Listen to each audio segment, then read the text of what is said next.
السلام عليكم ورحمة الله وبركاته. إن الحمد لله نحمده ونستعينه ونستغفره ونؤمن به ونتوكل عليه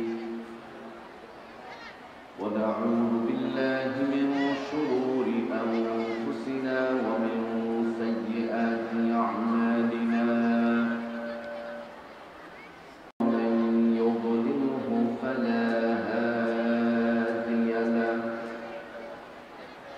ونشهد أن لا إله إلا الله وحده لا شريك له، ونشهد أن سيدنا وحبيبنا ومولانا محمدا عبده ورسوله الذي أرسله بالحق بشيرا ونذيرا وداعيا إلى الله بإذنه وسراجا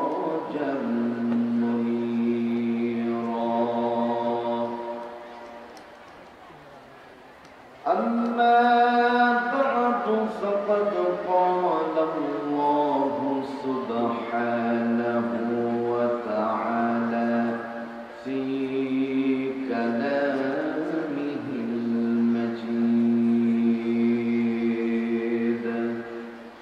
وفي فرقانه الحميد।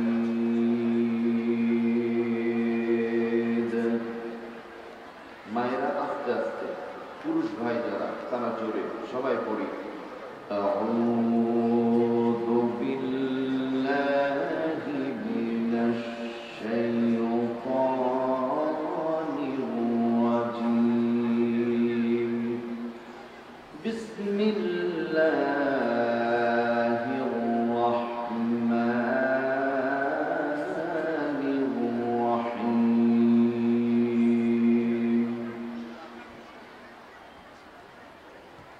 ليسوا سواء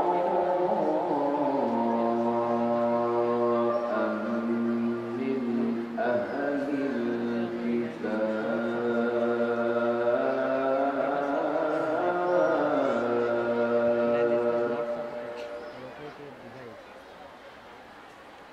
من أهل الكتاب أمة قائمة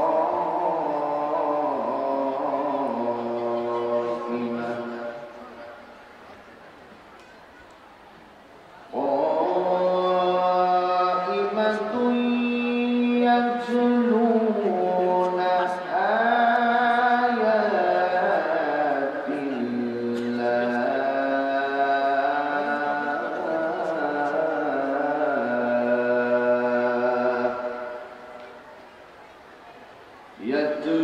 يتلون آيات الله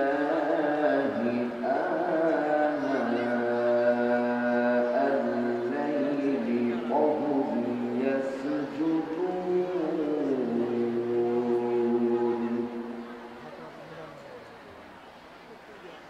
يؤمنون بالله واليوم الآخر ويأمرون بالمعروف.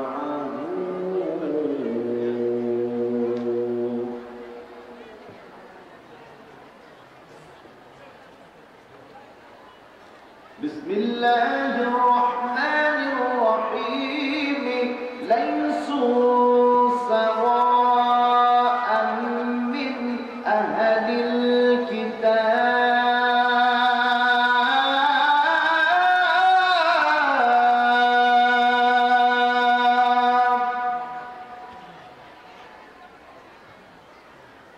من أهل الكتاب أمة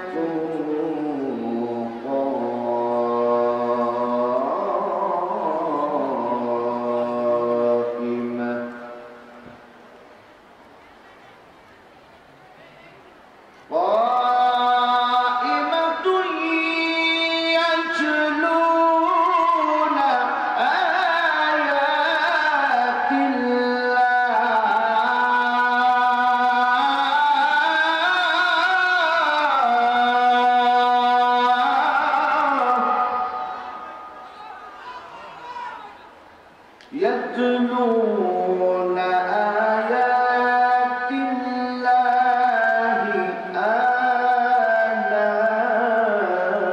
آناء الليل وهم يسجدون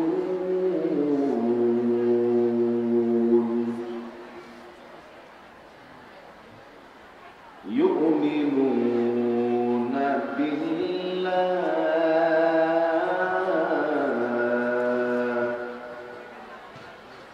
واليوم الآخر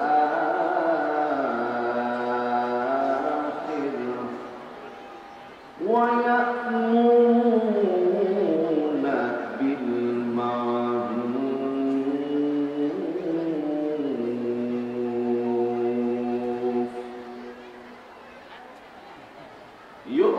يؤمنون بالله واليوم الآخر ويأمرون بالمعروف وينهون عن المنكر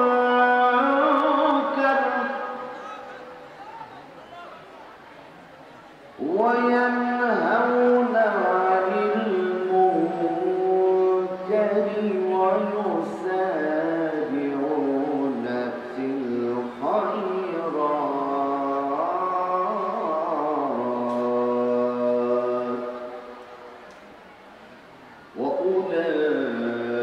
وأولئك من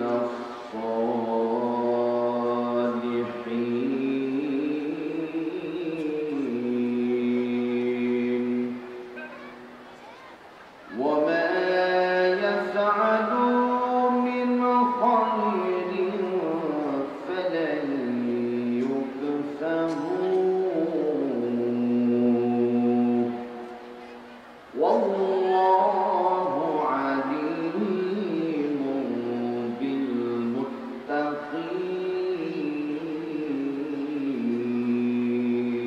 بالمتقين آمنت بالله صدق الله العلي العظيم رسوله النبي الحبيب الكريم ونحن على ذلك من الشاهدين والشاكرين والحمد لله رب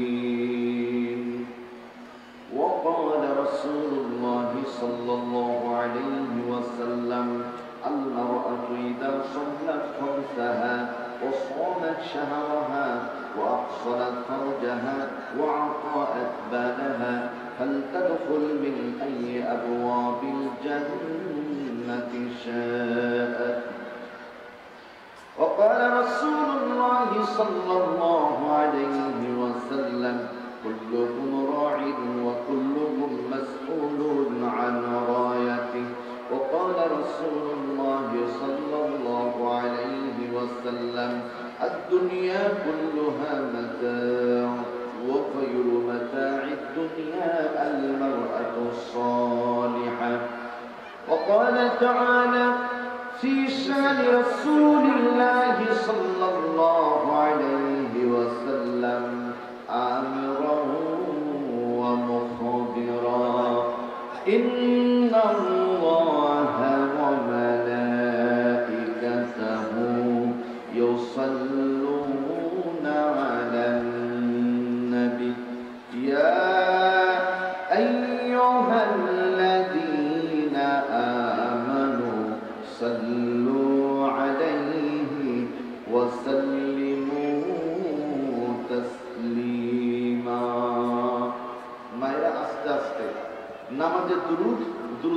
পড়ুন সবাই।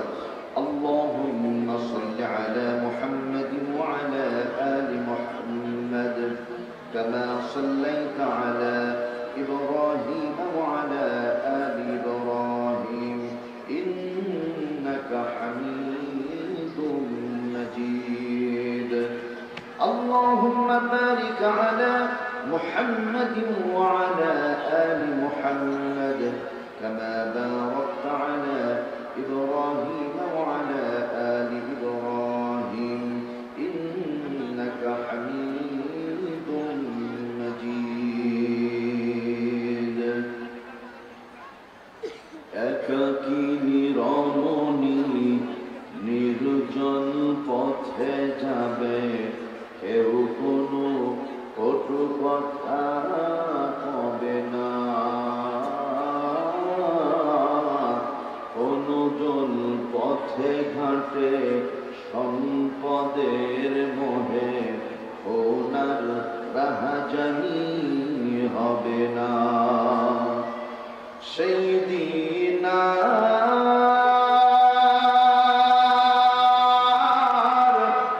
নেই বেশি দূরে, সেই দিন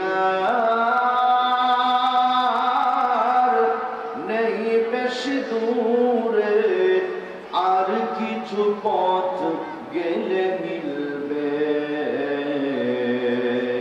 সেদিন সবাই আল্লাহর কালাম পেয়ে দুঃখ বেদনা ভুলবে। বালাগাল উলা বিকমালিহি কাশাফাত তুজা বিজামালিহি হাসনাত জামিউ খিসালিহি সাল্লু আলাইহি ওয়া আলিহি। قال رب اشرح لي صدري ويسر لي أمري واحلل عقدة من لساني يفقهوا قولي رب زدني علما نافعا وبك نستعين يا مستعان. سبحانك لا علم لنا إلا ما علمتنا إنك أنت العليم الحكيم.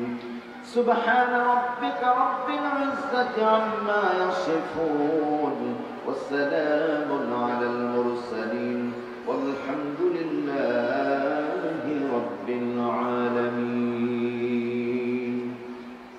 الحمد لله. বাংলাদেশের ঐতিহ্যবাহী পাবনা জেলার দারুল আমান ট্রাস্ট এর উদ্যোগে 2 দিন ব্যাপী 31তম বার্ষিকী ঐতিহাসিক তাফসীরুল কুরআন মাহফিলের আজকের সমাপনী এই দিবস। এই দিবসের মহিলা মাহফিলে উপস্থিত সম্মানিতা মা এবং বোনেরা, আজকে প্রোগ্রামের সম্মানিত সভাপতি এবং অন্যান্য অতিথি বৃন্দ, আমন্ত্রিত ওলামায়ে ইকরাম, আলোচনা শুনিয়ে ধন্য করেছেন প্রিয় বড় ভাই, কলিজার টুকরা ভাই হযরত মাওলানা আব্দুস শাকুর সাহেব, আতারাল্লাহু আমরাহু ওয়া বারাকাল্লাহু ফি হায়াতিহি, আল্লাহুম্মা আমিন। উপস্থিত আছেন আমার ডান পাশে অত্র প্রতিষ্ঠানের সম্মানিত সুযোগ্য ভাইস প্রিন্সিপাল শ্রদ্ধেয় দাদা ভাই, আল্লাহ তাআলা তাকেও আমল সহ হায়াত এবং ইলমে বরকত দান করুন, আমরা বলছি আল্লাহুম্মা আমিন।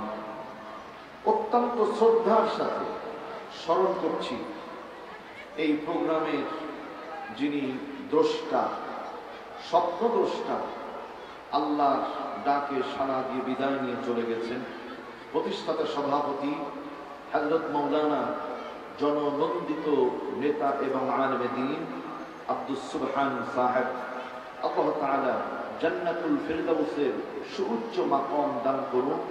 মায়েরা আপনারা স্ব জায়গা থেকে মহব্বতে করুন আল্লাহুম্মা আমিন।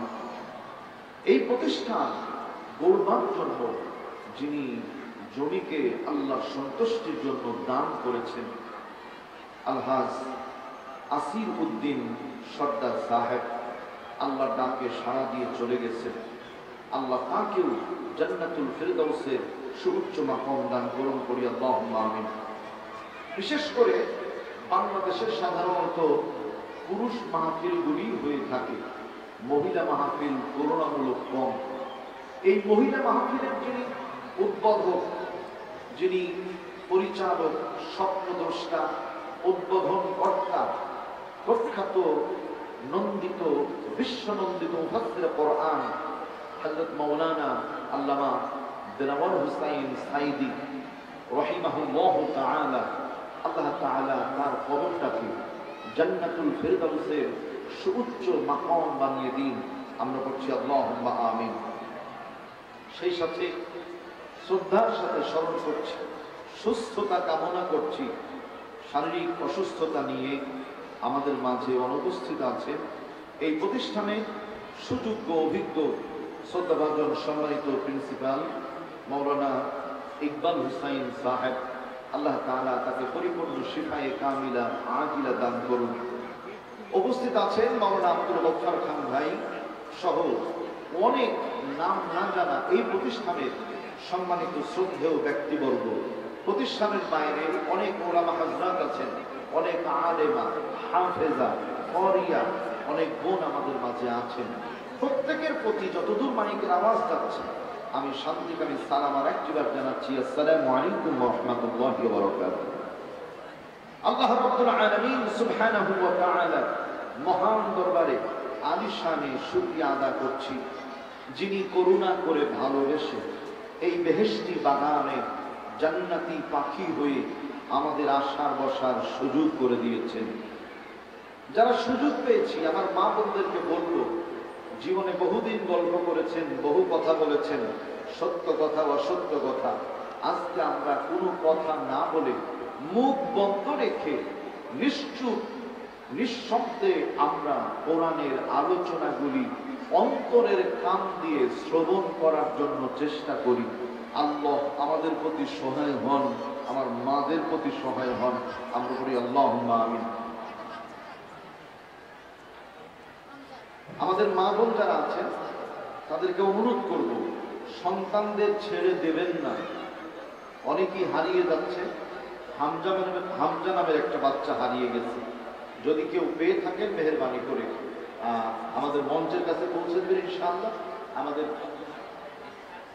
মারুফ নামের আরো একটা ছেলে পাওয়া গেছে, আমাদের মঞ্চের এখানে আছে। যারা হারিয়ে যাবে ইনশাআল্লাহ এখান থেকে আমরা পেরে আপনাদের ইনশাআল্লাহ পৌঁছে দেব, আপনারা নিয়ে যাবেন ইনশাআল্লাহ। সম্মানিত মায়েরা, আসো আল্লাহ পাকের কোরআনুল হাকিম অত্যন্ত চমৎকার একটি গ্রন্থ।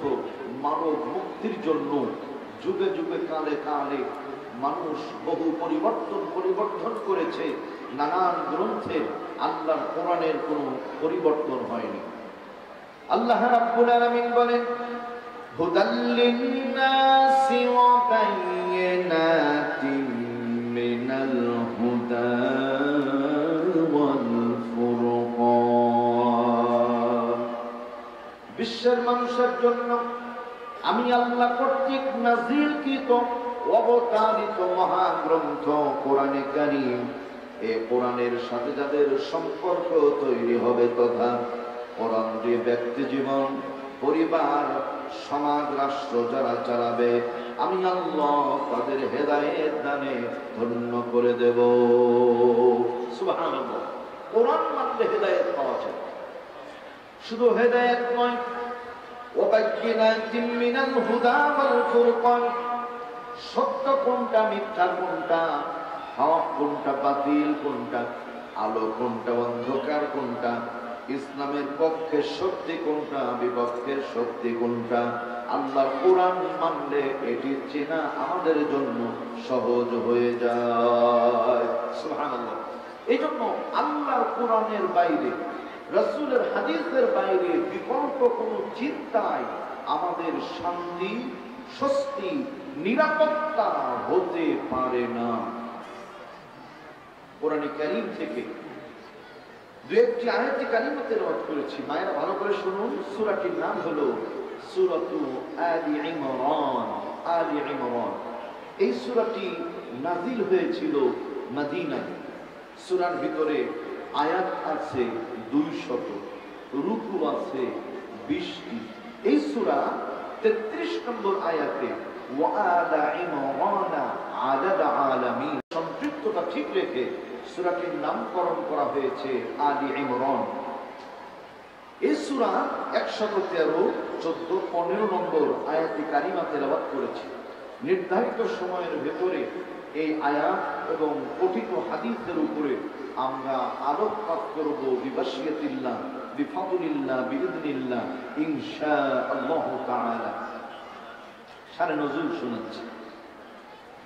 রাইসুল মুফাসসিরিন হযরত আব্দুল্লাহ ইবনে আব্বাস রাদিয়াল্লাহু তাআলা আনহু তিনি বলছেন, আল্লাহর হাবিব মদিনাতুল মুনওয়ারায় বসে আছেন। মদিনার একদল ইহুদি যারা ঘোষণা দিয়ে দিল, তারা ইহুদি লিডারগুলি বলল, ও ইহুদিরা, ডানে বামে যেই দিকে যাবে যাও, কোনো অসুবিধা নাই। আব্দুল্লাহর সন্তান মুহাম্মাদের কাছে যাওয়া যাবে না। মায়ের আস্তে করে বলেন নাউযু বিল্লাহ।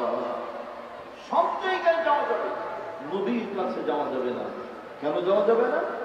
নবীর কাছে যদি কেউ যায়, খারাপ মানুষগুলি ভালো হয়ে যায়, আল্লাহ ভোলা মানুষগুলি আল্লাহওয়ালা হয়ে যায়, দিকভ্রান্ত মানুষগুলি সঠিক পথের দিশা পেয়ে যায়। সেজন্য নবীর কাছে যেতে দেয়া যাবে না। বাংলাদেশে যখন করোনাকালীন সময় রাষ্ট্রীয়ভাবে ঘোষণা হলো 5 ওয়াক্ত নামাজে 5 জন, জুমার নামাজে 10 জন, তারাবির নামাজে 12 জন সংখ্যা বলে দেওয়া হলো। আমরা দেখতে পেলাম এই ঘোষণা দেওয়ার পরে মসজিদে মুসল্লির চাপ বেড়ে গেল। সুবহানাল্লাহ। হাজার চেষ্টা করে দ্বীনের পথ থেকে মানুষকে ঠেকানো যাবে না, সম্ভব না।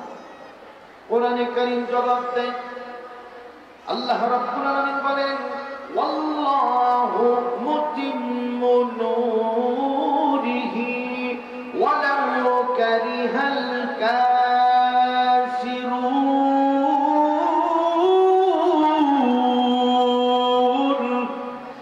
এই পৃথিবীতে কাফের বেঈমানগুলি আল্লাহর দ্বীনের আলোকে নির্বাপিত করতে চায়। আল্লাহ রাব্বুল আলামিন তার আলোকে প্রজ্বলিত করতে চান।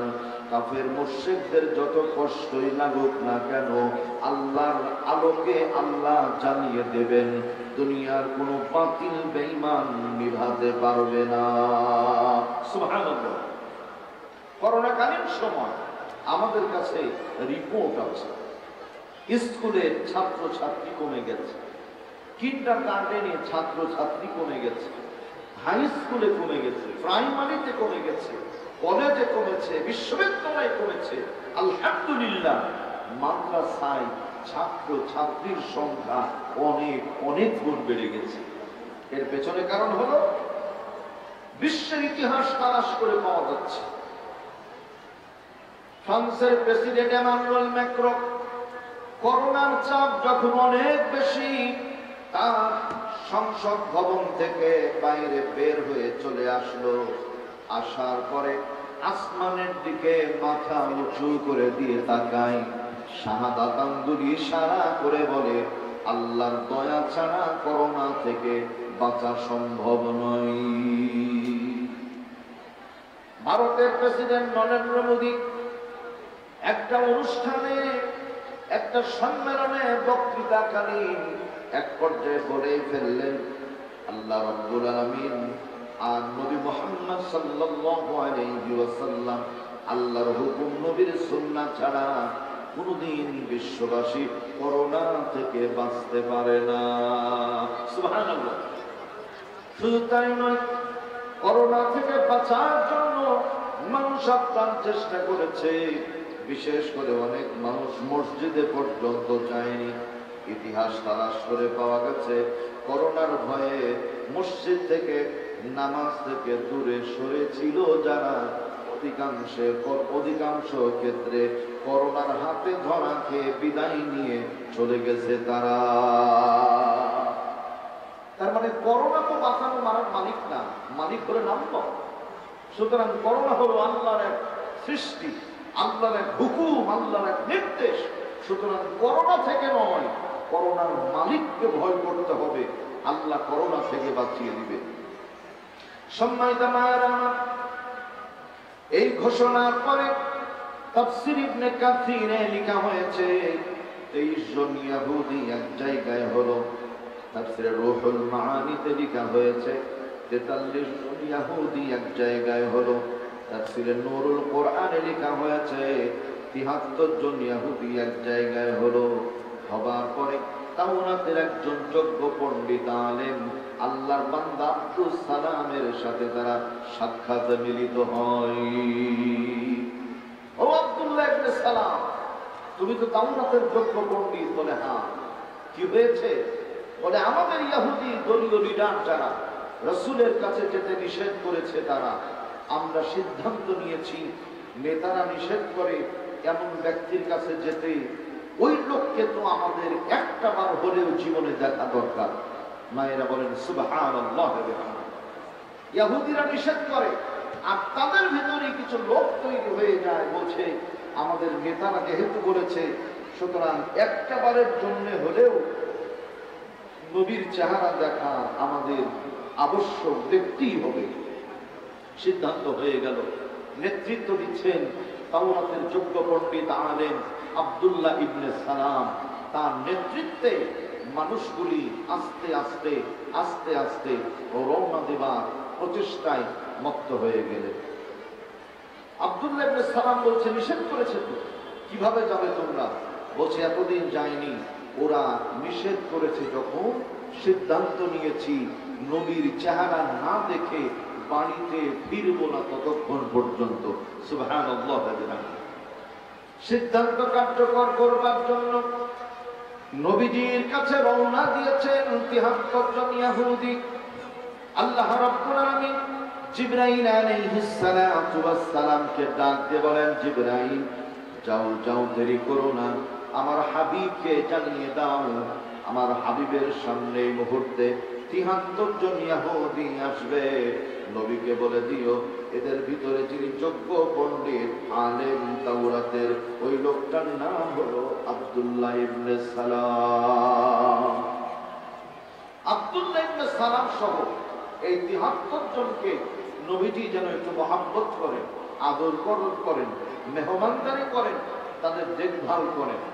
এই কথাও জানিয়ে দিও যারা আজকে নবীর বিরোধিতায় মত্ত হয়েছে, সত্যিই তারা নবীর বিরোধিতা করে, কিন্তু ওদের কিছু পক্ষের লোক যারা এ পর্যন্ত আসছে, তারা আমার হাবিবের হাতে কালেমা পড়ে মুসলমান হয়ে যাবে। সুবহানাল্লাহ। 73 জন ইহুদি হাঁটি হাঁটি পা পা করে অক্লান্ত পরিশ্রম করে লম্বা পথ পাড়ি দিয়ে ক্লান্ত শ্রান্ত দেহ নিয়ে নবীজির দরবারে হাজির হয়েছে। ইয়া রাসূলুল্লাহ, ইয়া হাবিবাল্লাহ। নবীজির কাছে আসার পরে আল্লাহর হাবিব বললেন, তোমার নাম আব্দুল্লাহ ইবনে সালাম না? আব্দুল্লাহ ইবনে সালাম বলছেন, আপনার সাথে তো কোনোদিন সাক্ষাৎ হয়নি, আপনি কিভাবে জানলেন আমার নাম আব্দুল্লাহ ইবনে সালাম? রাসূল বললেন, আল্লাহ তাআলা আমাকে জানিয়ে দিয়েছেন। সুবহানাল্লাহ। তোমরা সংখ্যায় 73 জন আছো। বলছে আপনি তাও জানেন? বলে হ্যাঁ, আল্লাহ আমাকে জানিয়ে দিয়েছেন। সুবহানাল্লাহ। মায়েরা আমার, এই কথা বলবার পরে রাসূল বললেন, উসকুত ইজলিস ইয়া সালাম, চুপ করে আমার সামনে বস। নিশ্চুপ বসে আছে। আল্লাহ রাব্বুল আলামিনের হাবিব সামনে থাকা ইহুদি একদল বসে নবীজি বিনয়ের সাথে বসে আছেন। হঠাৎ করে কিছুক্ষণ পরে নবীজির নূরানি চেহারাটা উঁচু করে আব্দুল্লাহ ইবনে সালাম সহ দল বলের দিকে নবীজি একটাবার নজর করে মুস্কি হাসি দিয়ে মাথাটা ডান দিক থেকে বাম দিকে ফিরিয়েছেন। যেমনি মুস্কি হাসি দিয়ে ডান থেকে বামে চেহারা ফিরিয়েছেন, আব্দুল্লাহ ইবনে সালাম বলে, বহুদিন পর্যন্ত আসমানে আমরা চাঁদ দেখেছি, আজকে যেন আসমানের চাঁদটা নিজের চোখের সামনেই পেয়ে গেলাম। সুবহানাল্লাহ।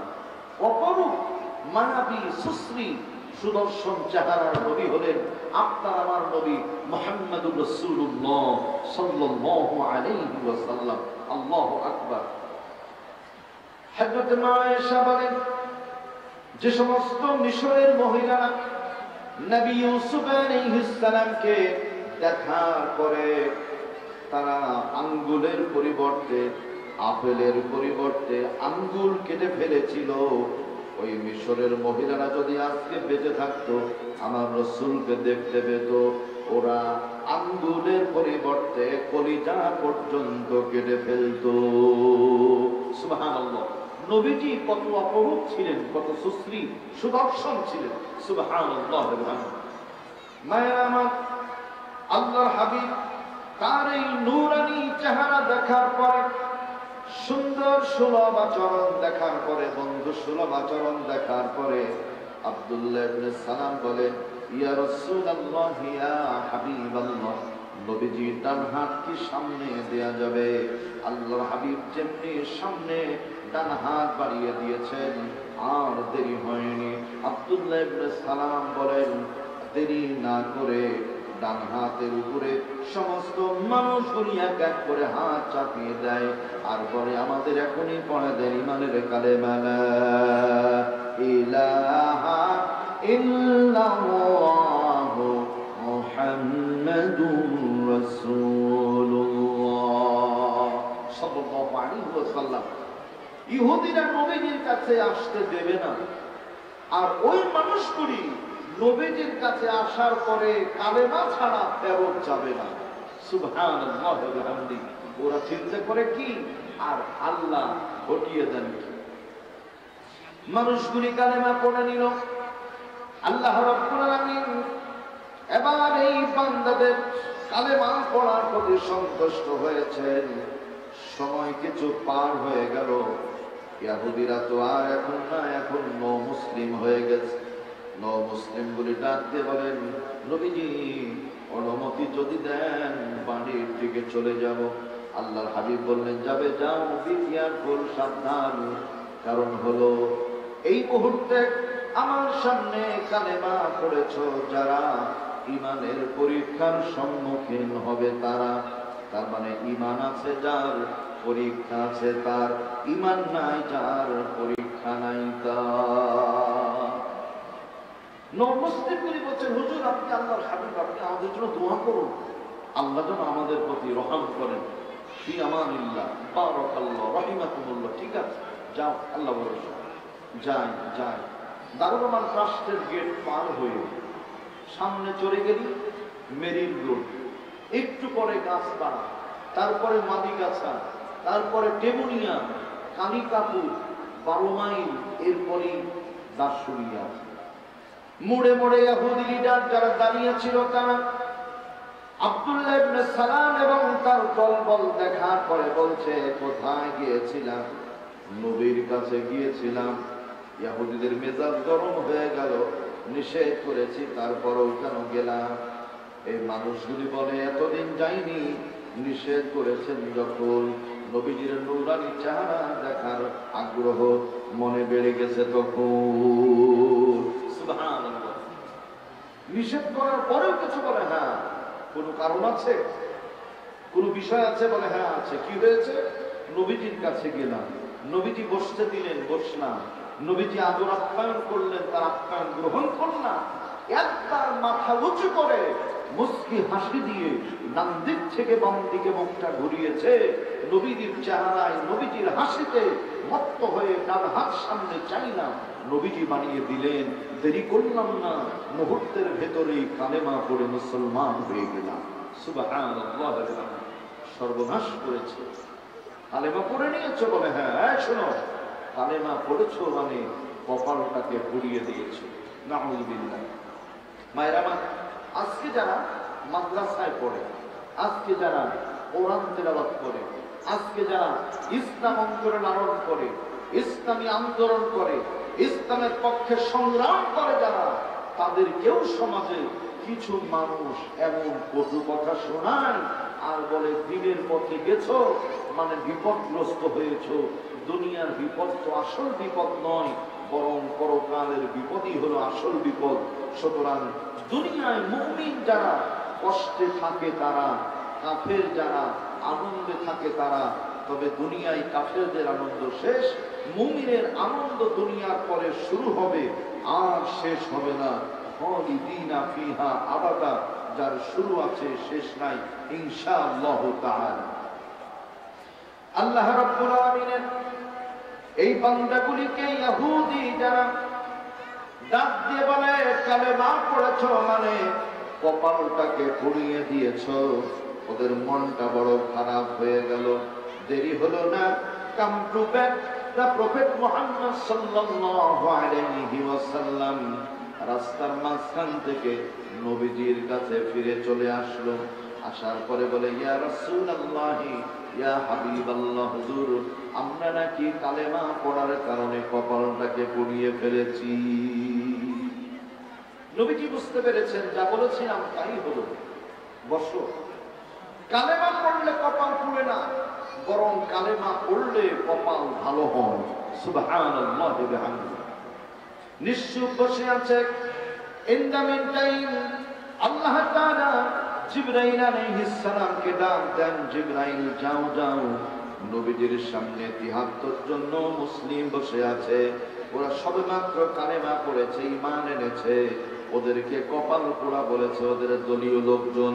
একটা বারের জন্য জানিয়ে দিও ওরা কালেমা পড়েছে জমিনে, কালেমা পড়েছে জমিনে। আর ওদের কালেমা পড়ার প্রতি আল্লাহ রাব্বুল আলামিন এমন বেশি সন্তুষ্ট হয়েছেন, ওদের এই প্রশ্নের জবাব দিয়েছেন আল্লাহ আরশে আযীমে।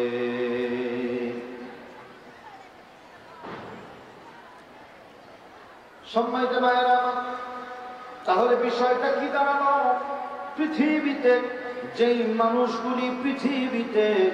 যেই মানুষগুলিকে কপাল পোড়া বলা হলো, ওই মানুষগুলি কালেমা পড়ার কারণে আল্লাহ পাক এত বেশি সন্তুষ্ট হয়েছেন, আরশে আযীম থেকে ওদের প্রশ্নের জবাবগুলো দিয়ে দিয়েছেন। তার মানে বোঝা যায় বর্তমান সময় আমার মায়েরা ভালো করে শুনুন, কান খুলে, ইসলামী আন্দোলনের কর্মী হয় যারা, ইসলামের সাথে সম্পর্ক রাখে যারা, দ্বীনের পথে কায়েম ও দায়েম থাকে যারা, মাদ্রাসায় কোরআন হাদিস চর্চা করে যারা, কোরআনকে বুকে ধারণ করে যারা, ওদের সাথে পৃথিবীর কেউ যদি না থাকে, যিনি থাকেন তিনি হলেন আসমান জমিনের মালিক দয়ার আল্লাহ।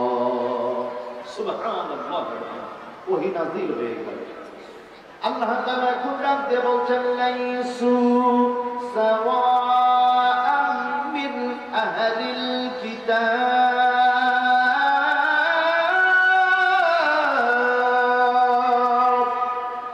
এই পৃথিবীর আহলে কিতাব মানে ইহুদি আর খ্রিস্টানগুলি সকলেই এক সমান নয়। এদের ভেতরে কিছু কিছু মানুষ আছে যারা গোপনে কালেমা পড়ে মুসলমান হয়েছে। একটু মায়ের আস্তে করে বলেন সুবহানাল্লাহ। আয়াতের তাফসীর পড়তে গিয়ে পাওয়া যায় এটি একটি গুরুত্বপূর্ণ তথ্য। তথ্যটা হলো এই যে কোরআনের এই আয়াত অনুযায়ী বহু বিধর্মীর ঘরে জান্নাতি মানুষ লুকিয়ে আছে, যারা গোপনে কালেমা পড়েছে, প্রকাশ্যে কালেমা পড়ে না। এখন প্রশ্ন হলো প্রকাশ্যে কালেমা পড়ে না কেন? প্রকাশ্যে কালেমা পড়ে না এই জন্য যে ভিন্ন ধর্মের কোন মানুষ যদি কালেমা পড়ে নেয়, তাদের আপনজনেরা ওই ধর্মের মানুষ যদি জানতে পারে, বুঝতে পারে, তখন তাকে ধরার পরে বলে কালেমা ছেড়ে দাও। কালেমা একবার পড়ে যারা, কালেমা ছাড়তে পারে না তারা। সুতরাং এই কালেমা বলা মানুষগুলিকে তারা নিয়ে যান জোর করে, রাত্রির গভীর অন্ধকারে ওকে কণ্ঠনালী পর্যন্ত কেটে জমা করে হত্যা করে চিতায় তুলে চন্দন কাঠ দিয়ে জ্বালিয়ে পুড়িয়ে ছারখার করে দেয়। সুতরাং জানের ভয়ে তারা জ্বলে কালেমা না পড়লে কি হবে? তারা গোপনে কালেমা পড়েছে একাকী, আর রাত্রি যখন গভীর হয়ে যায় আসমান জমিনের মালিক আল্লাহকে তারা সিজদা দিয়ে দেয়। সুবহানাল্লাহ ওয়া বিহামদিহি। এই আয়াতের তাফসীর করতে গিয়ে তাফসীরে কাবীরের লেখক ইমাম রাজি রাহমাতুল্লাহ আলাইহি তিনি বলছেন, পৃথিবীতে নবীর অনুসারী, নবীর উম্মত হবেন যারা, তাদের কোয়ালিটি, বৈশিষ্ট্য, গুণ হবে কমপক্ষে 8টা। মায়েরা যারা আছেন অন্তর দিয়ে শুনুন, নবীর উম্মত হতে হলে 8টি গুণ অর্জন করতে হবে। তার মধ্যে প্রথম নাম্বার হলো ঈমান। হাজার সমস্যার পরেও অবশ্যই দ্বীনের পথে অটল থাকতে হবে, অবিচল থাকতে হবে। আল্লাহর দ্বীন ছেড়ে বাইরে যাওয়া যাবে না। দ্বীনের পথে কায়েম থাকার জন্য হামলা হবে, মামলা হবে, জেল হবে, জরিমানা হবে, জুলুম হবে। আল্লামা হুজুর থেকে শুরু করে বহু মানুষ আছেন, হয়তোবা ফাঁসির রায় পর্যন্ত হতে পারে। অসুবিধা নাই। যত যাই হোক না কেন, একটি কথা মাথায় রাখতে হবে, এই পৃথিবীর মধ্যে আল্লাহর দ্বীনের পথে অটল থাকতে হবে। সুবহানাল্লাহ। ঈমান, দ্বীনের পথে অবিচল থাকা, অটল থাকা, সুদৃঢ় থাকা। মায়েরা মা, কিভাবে? হযরত রাবিআ বসরি রাহমাতুল্লাহ আলাইহি রাত্রি গভীর সুন্দর করে সাজুগুজু করেছেন, ওযু বানানোর পরে সেজে গুজে সুন্দর পরিপাটি হয়েছেন। রাবিআ বসরি রাহমাতুল্লাহ আলাইহি স্বামী বিছানায় শুয়ে স্বামীর কাছে রাবিয়া যাবার পরে বলে, স্বামী, আমাকে কি আপনার কোনো প্রয়োজন আছে নাকি? মানে রাবিয়ার প্রয়োজন আছে না, স্বামীর প্রয়োজন আছে কিনা? মায়েরা অন্তর দিয়ে শুনুন। স্বামী যদি বলে হ্যাঁ আমার প্রয়োজন আছে, রাবিয়া স্বামীর কাছে থেকে যায়। যদি বলে না, তখন রাবিয়া নামাজ পড়ে নিয়ে তাহাজ্জুদের নামাজে দাঁড়িয়ে যায়। সুবহানাল্লাহ। রাবিয়া পড়ে রাত্রিবেলায় তাহাজ্জুদ। আর আমরা অনেক মা বোন আছেন আমাদের সমাজে যারা সন্ধ্যার পরে মানসিক প্রস্তুতি গ্রহণ করে কিভাবে জি সিনেমা, জি বাংলা, কিরণমালা, ময়মন কটকটি বিবি ফটা এগুলো দেখা যায়। এগুলো দেখার জন্য মহিলারা পেরেশান হয়ে থাকে। অনেক মা বোন আছেন ফজরের জামাত কয়টায় হয় জিজ্ঞেস করলে বলতে পারবেন না, কিন্তু কিরণমালা কয়টায় শুরু হয় অনেকে জিজ্ঞেস করার আগেই বলতে পারবে। নাউযুবিল্লাহি মিন যালিক। না মা, এটুকু আপনার জন্য আমার জন্য বৈধ নয়। মুমিন হিসাবে, মুসলিম হিসাবে 5 ওয়াক্ত নামাজের খবর রাখা, আরবি মাসের হিসাব ঠিক রাখা।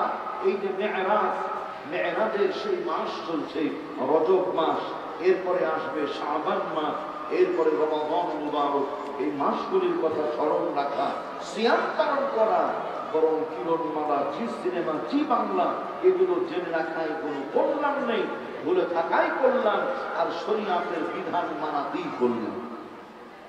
এই কল্যাণের ভাগীদার কারা? দ্বীনের প্রতি অটল কারা? নবীজি বলছেন, আদ-দুনিয়া কুল্লুহা মাতা' ওয়া খায়রু মাতা'id দুনিয়া আল মারআতুস সালিহা। এই পৃথিবীতে যা কিছু আছে সবকিছুই হলো আল্লাহ কর্তৃক দান সম্পদ। এর মধ্যে দামি সম্পদ, উত্তম সম্পদ হলো সতী সাধবী, আল্লাহওয়ালা, নেককারিনী নারী। আমার মায়ের আস্তে করে বলেন আলহামদুলিল্লাহ। মায়েরা এটা মনোযোগ দেন। পৃথিবীর পুরুষের জন্য নবীজি বলেননি যে সবচাইতে পৃথিবীর মধ্যে দামি সম্পদ হলো পুরুষ, ছেলে মানুষ, সেগুলো বলা হয়নি। নবীজি বলছেন আল মারআতুস সালিহা, ইমরাআতুন সালিহা, নেককার মহিলা, আল্লাহওয়ালা মহিলা। দুনিয়াতে যা কিছু আছে সবচাইতে দামি সম্পদ। মায়েরা খুশি হয়ে আপনারা বলেন আলহামদুলিল্লাহ। আলহামদুলিল্লাহ। কত বড় সার্টিফিকেট দিয়েছেন মুহাম্মদ সাল্লাল্লাহু আলাইহি ওয়াসাল্লাম। এই পৃথিবীর মধ্যে মহিলারা যদি সত্যি আল্লাহ বলা হয়, তাহলে তাদের দাম সবচাইতে বেশি। সুবহানাল্লাহ। এই হাদিস থেকে প্রমাণ পাওয়া যায়। মায়েরা মা, অন্তর দিয়ে শুনুন। বাংলাদেশে সংসার এমন ভাবে ভেঙে যাচ্ছে দিনান্দিন, প্রতিনিয়ত। প্রথম কারণ হলো দ্বীনের পথে আমার মায়েরা আজকে অটল নয়, অবিচল নয়, দ্বীন মানতে চায় না। যে সমস্ত ছেলেদের মুখে দাড়ি আছে, গায়ে কি বলে কোটা, তাই ওদেরকে দেখি পাগল হয়ে যায়। প্যান্ট পরা, ওদের পিছনে সারাদিনের কাম সারা। টুপি আছে, দাড়ি আছে, ওদের তো হুজুর হুজুর মনে হয়, সেকেলের মনে হয়, ব্যাকডেটেড মনে হয়। এরা তো আগের যুগের লোক, আদিম লোক, এদের কোনো ভালোও নাই মন্দও নাই। চাইনিজ হোটেল চিনে না, চাইনিজ রেস্টুরেন্ট চিনে না, কিছুই চিনে না। সুতরাং মোল্লার সাথে জীবন জড়িয়ে আমার জীবন নষ্ট করব না, এই বিশ্বাসে পড়ে আছেন যারা, ভুল পথে আছেন তারা। গবেষণা করে দেখা গেছে বিশ্বের মানচিত্রে স্ত্রীদের সবচাইতে যেই মানুষগুলি বেশি ভালোবাসে তারা হলো কোরআন পড়া, হাদিস পড়া, মাদ্রাসার সাথে সম্পৃক্ত, মসজিদের সাথে সম্পৃক্ত যারা, তারা সবচেয়ে বেশি ভালোবাসে। অন্যান্য জায়গার ভাইয়েরাও যে ভালোবাসে না তা বলছি না, তবে তাদের চাইতে এই মানুষগুলি বেশি ভালোবাসে। তার কারণ হলো পুকুর যদি হয় একটা, গোসল তো ভিন্ন জায়গায় করার কোনো সুযোগ নেই। আলেম ওলামা হাফিজুল কুরআন যারা, তাদের তো পুকুর একটাই, সেই পুকুরে গোসল করার জায়গা হলো নিজের প্রিয়তমা অর্ধাঙ্গিনী স্ত্রী, প্রিয়তমা স্ত্রী। সুতরাং নিজের স্ত্রী ছাড়া ভিন্ন কোথাও যাবার কোনো সুযোগ নাই।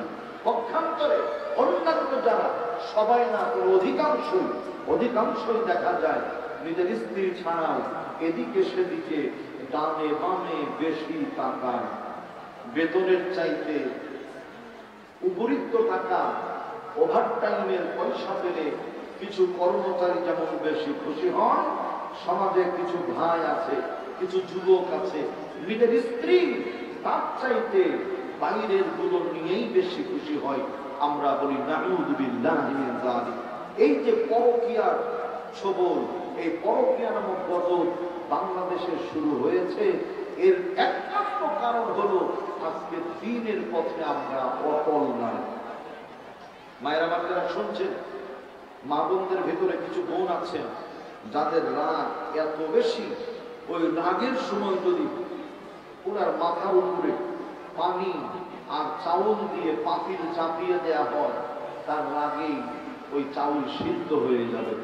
নাউযুবিল্লাহ মিন যালিক। এত রাগ, রাগকে কমান, রাগের জন্য সংসার ভেঙে যায়। মায়েরা মা, রাগ করবেন না, রাগকে দমন করেন, রাগকে সংবরণ করেন, রাগ থেকে বিরত থাকার চেষ্টা করেন ইনশাআল্লাহ। 2 নম্বর সংসার ভাঙার কারণ হলো মুখে মুখে তর্ক করা স্বামীর সাথে। স্বামী একটা বললে 5টা শুনিয়ে দেয়া, স্বামী ডানে বললে বামে চলে। অনেক মা বোন আছেন যারা স্বামীর কথা মানতেই চায় না, স্বামীকে পছন্দই করে না। আস্তাগফিরুল্লাহল আযীম। হাদিসে পাকে এসেছে, কোন নির্যাতিতা স্ত্রী যদি স্বামী যে নির্যাতন করে, এই নির্যাতনকারী স্বামীর সাথে জীবনটা কাটিয়ে দেয়, বরং ধৈর্য ধরে সময় পার করে দেয়, আল্লাহ রাব্বুল আলামিনের হাবিব বলেন, জালেম ফেরাউনের স্ত্রী আসিয়া এই বান্দি জান্নাতে যাবেন। আল্লাহ হযরত আসিয়ার সাথে নির্যাতিতা স্ত্রীগুলোকে জান্নাতে দিয়ে দেবে। সুবহানাল্লাহ। পক্ষান্তরে আমার ভাইরা, স্ত্রী যদি হয় একটু ডাকু টাইপের, খাটাস টাইপের, বদমেজাজি, উগ্র মন মানসিকতা, এমন স্ত্রী যদি হয়, এই পরিবারে স্বামী বেচারা যদি অংশগ্রহণ করে, জীবন পরিচালনা করে, কষ্ট করে, সবুর করে, ধৈর্য ধারণ করে, আল্লাহ রাব্বুল আলামিন আইয়ুব আলাইহিস সালামের সাথে ওই বান্দাদের জন্য জান্নাতের ফয়সালা করে দেবে। সুবহানাল্লাহ। এজন্য মা বোনদের বলবো, মুখে মুখে তর্ক করা যাবে না। মুখে মুখে তর্ক করলে পুরুষ মানুষ রাগ বেশি, 2-1টা মেরে দিল, আপনি কি করবেন? এই জন্য খবরদার এমন অন্যায় পথে পা বাড়াবেন না। আল্লাহ বোঝার তৌফিক দান করেন। 3 নাম্বার, মা বোন যারা আছেন, অধিকাংশ ক্ষেত্রে দেখা যায় একটু শ্বশুর বাড়ি, স্বামীর বাড়ির অসুবিধা হলেই, পান থেকে চুন খসলে সঙ্গে সঙ্গে বাবা মা ভাই বোনদের কানে কথাগুলি চলে যায়। না, এটি উচিত নয়, এটি উচিত নয়। মানুষ কষ্টে থাকলে জিজ্ঞেস করে যদি কেউ কেমন আছেন, শরীয়তের বিধান হলো বলতে হবে আলহামদুলিল্লাহ, ভালো আছে।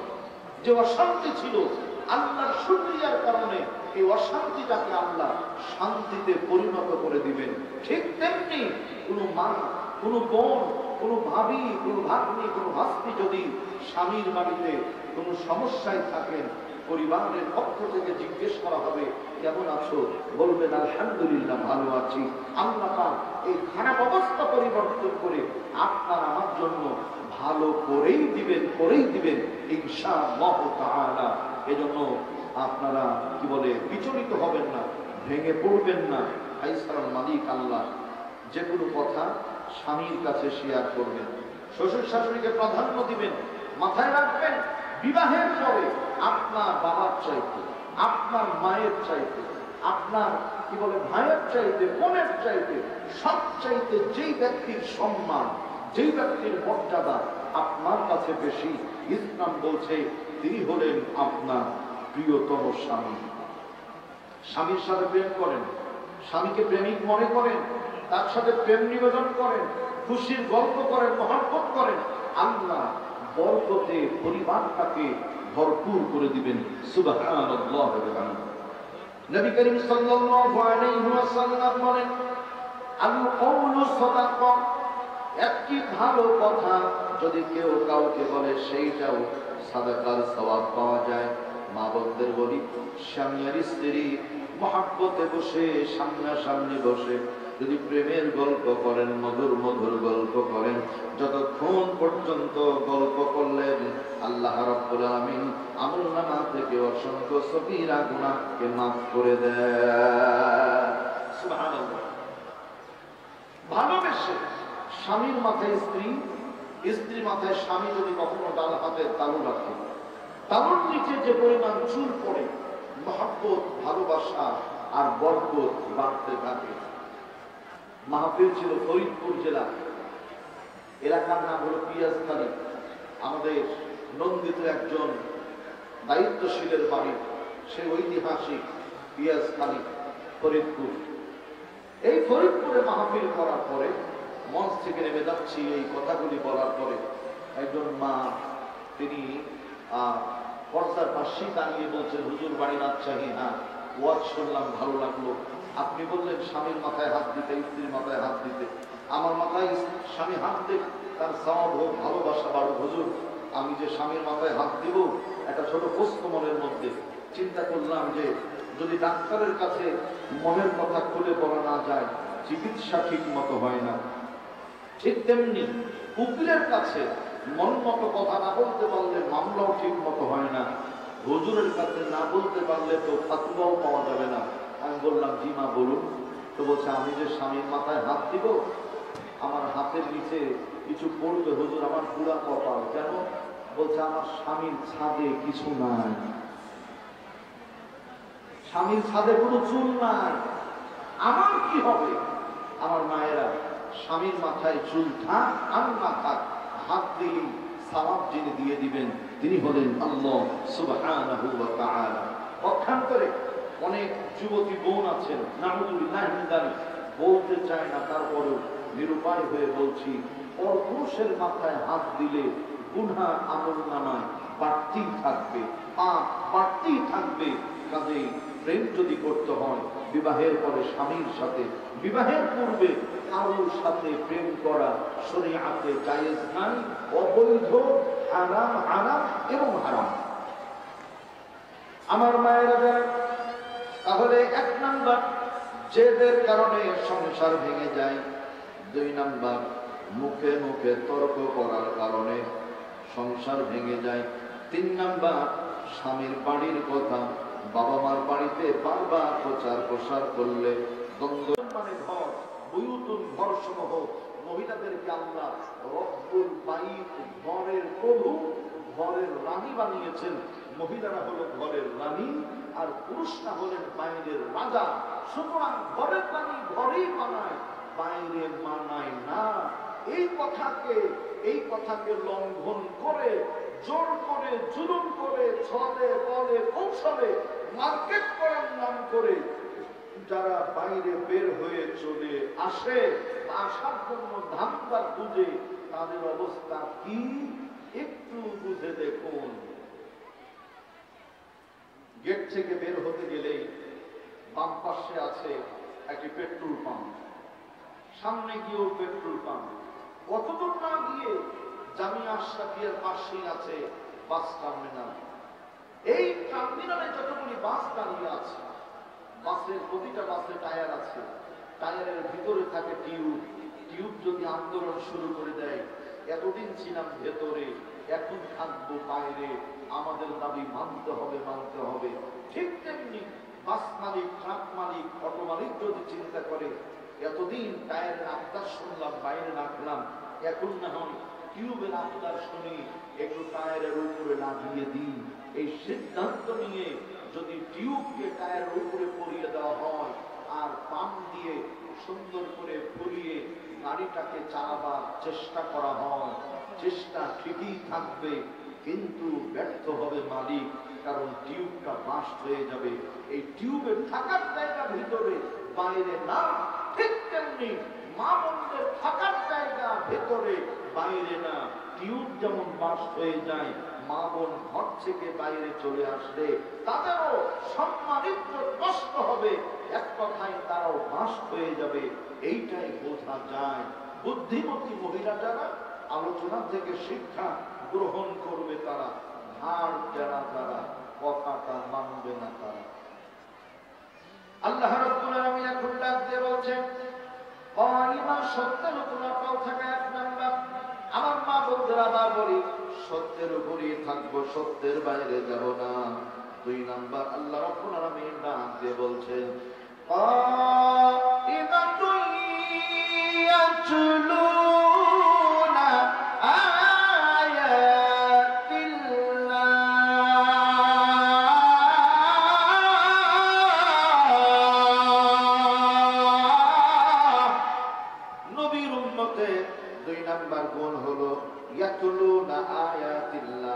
আল্লাহর কোরআনে হাকিমের তেলাওয়াত করা।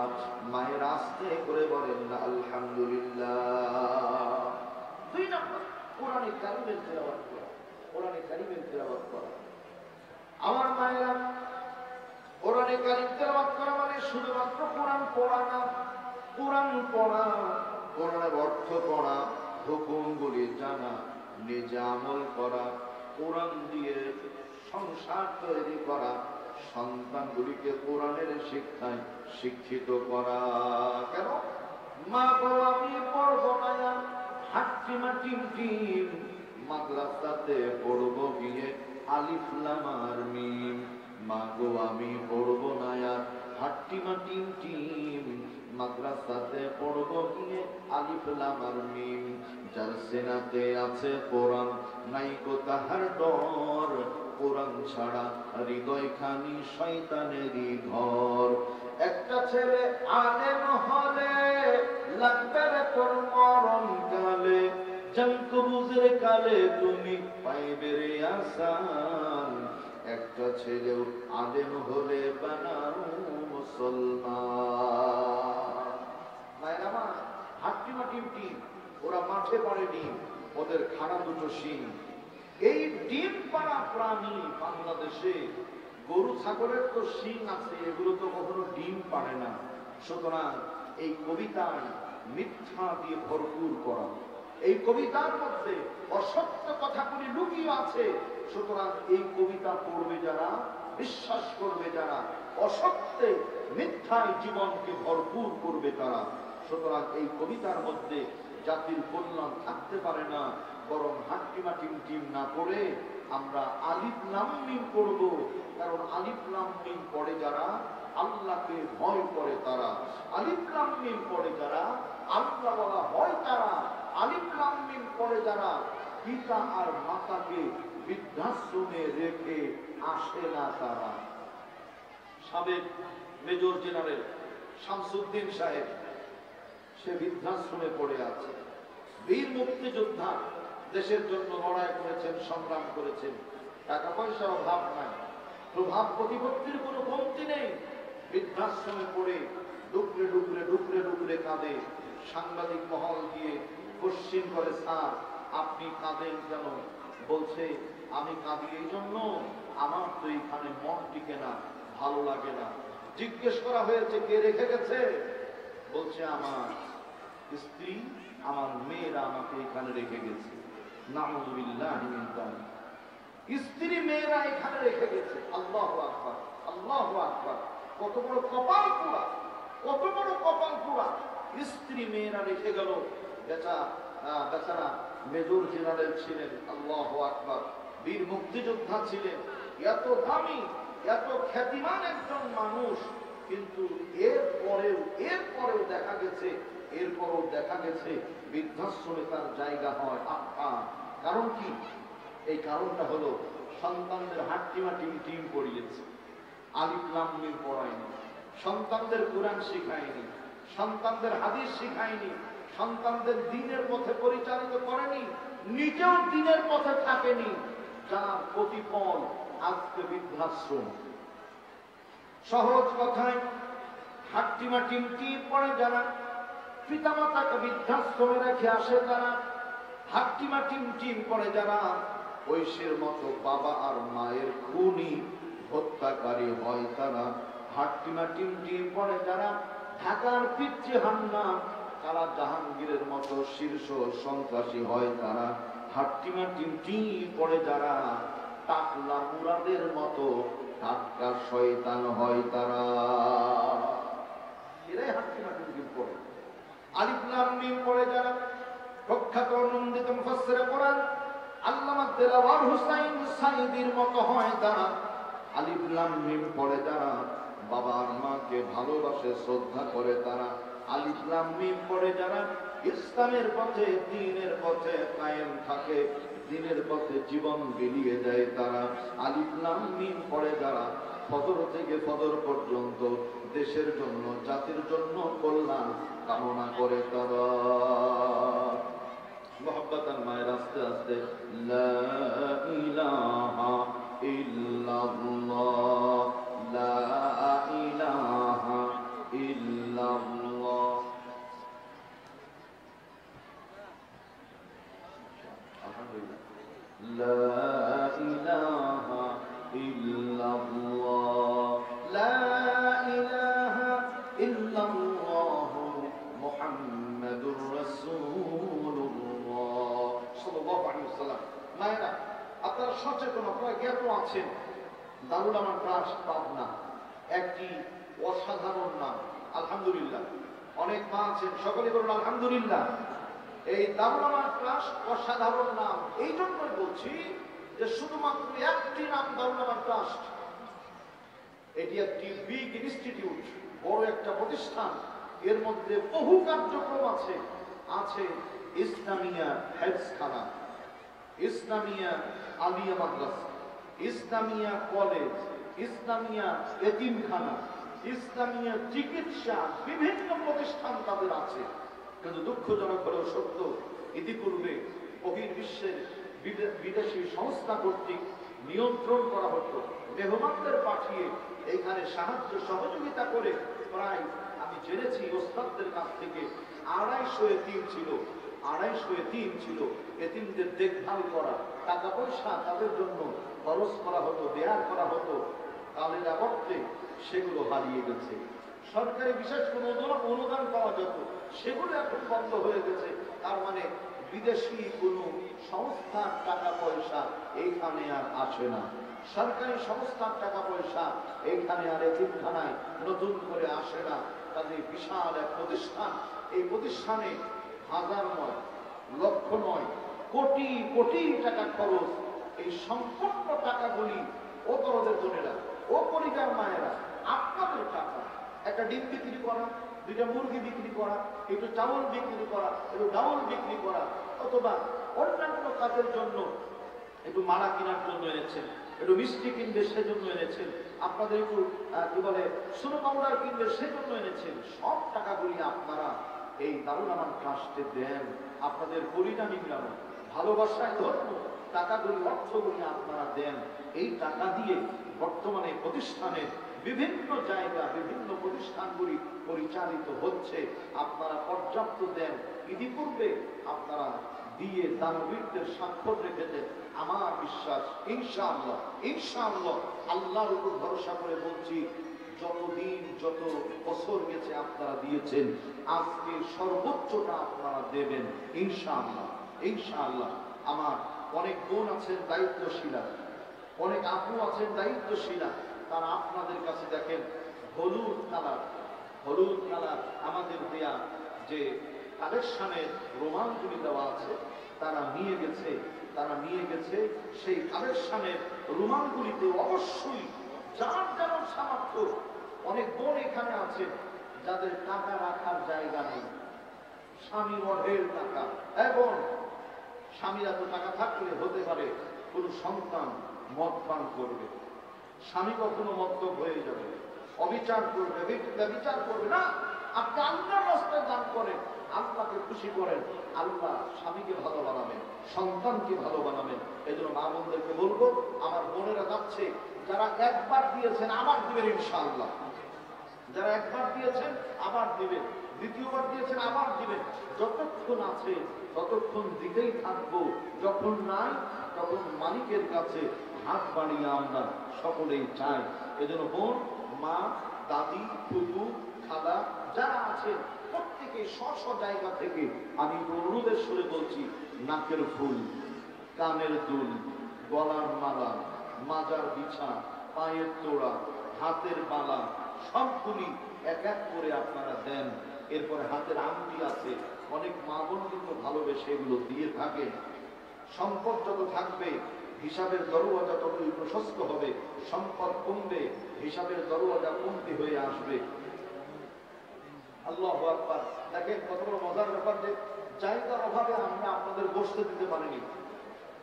আল্লাহু আকবার। জায়গা কিনবো সেই টাকা আমাদের নেই, বিশাল এক খরচ।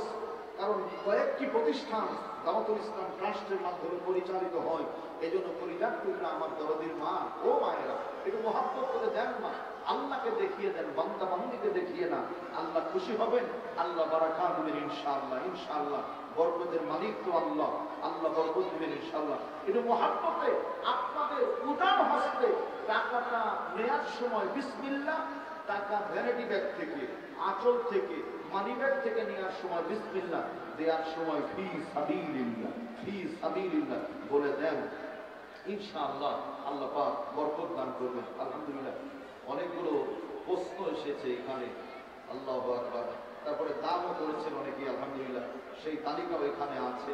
ইনশাআল্লাহ সেগুলি একটি একটি করে আমরা চেষ্টা করব উত্তর দেওয়ার জন্য। মায়েরা, তাহলে আমরা যে কথা বলছিলাম, হাট্টিমাটিম টিম সন্তানদের আমরা পড়াবো না, আমরা পড়াবো আলিফ লাম মিম, আমরা পড়াবো ইয়াসিন, আমরা পড়াবো আমিন, আমরা পড়াবো তহা, আমরা পড়াবো আইন সিন সদ, এই সমস্ত শব্দগুলি আমরা পড়াবো। আলিফ লাম মিম র, আলিফ লাম র, এইগুলি পড়াবো। আল্লাহ বারাকা দিবেন। হাট্টিমাটিম টিমের মধ্যে নেই কোনো বরকত, নেই কোনো কল্যাণ। এজন্য মা বোন যারা আছেন অন্তর দিয়ে শুনুন, ইয়াতলুনা আয়াতিল্লাহ, আল্লাহ কোরআন পড়া, কোরআন নিজের বাস্তব জীবনে আমল করা, কোরআন দিয়ে পরিবার গড়া, সমাজ গড়া, রাষ্ট্র গড়া। কোরআন দিয়ে যদি দেশ পরিচালিত হয়, ইনশাআল্লাহ ইসলামী আন্দোলনের কর্মী যে বোনেরা আছেন, ইসলামের পক্ষে যারা রিপোর্ট লিখেন, সাফায়ে গান, যারা ভালো কাজ করেন, তাদের আর রাত্রির অন্ধকারে মানুষের বাড়িতে থাকতে হবে না, তাদের আর দিনের পর দিন স্বামীহারা, সন্তানহারা থাকতে হবে না। ইনশাআল্লাহ বান্দারে আকাশ বাতাস আল্লাহ পাক এমন একটা পরিবেশ তৈরি করবেন যেখানে সালামা, শান্তি আর শান্তি থাকবে। আল্লাহ পাক যেন আমাদের আবাস ভূমিকে, এই বসবাসের জায়গাকে এমন নিরাপদ করে দেন। মায়েরা আস্তে করে বলুন আল্লাহুম্মা আমিন। আল্লাহু আকবার। একটি প্রশ্ন এসেছে যে নিজেদের না দেখে অন্যকে সাহায্য করা যাবে কি? তো নিঃসন্দেহে দেওয়া যাবে, কোনো অসুবিধা নেই আলহামদুলিল্লাহ। গান গেয়ে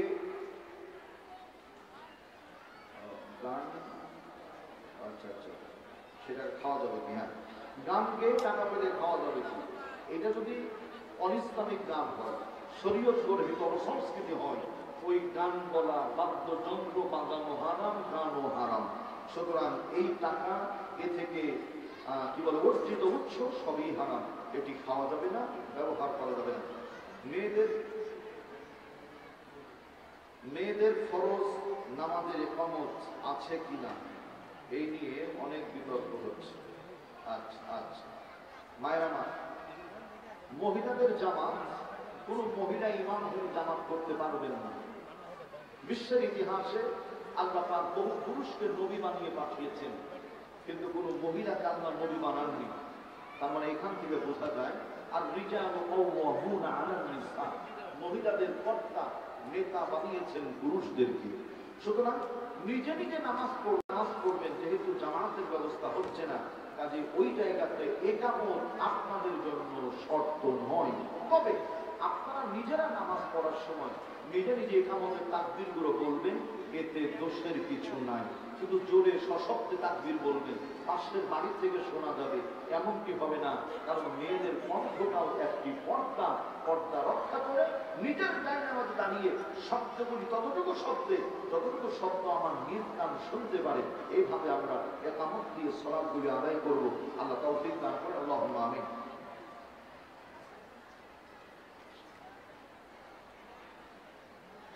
আল্লাহু আকবার। কোন স্বামী স্ত্রীর মাঝে প্রায় 7-8 বছর সম্পর্ক নাই, হালকা কথাবার্তা চলে মাঝে মধ্যে, তাদের মধ্যে স্বামী স্ত্রীর কোন সম্পর্ক নাই, এমতো অবস্থায় অভিযোগ তার স্বামীর সাথে দেখা দেয়া জায়েজ আছে কি?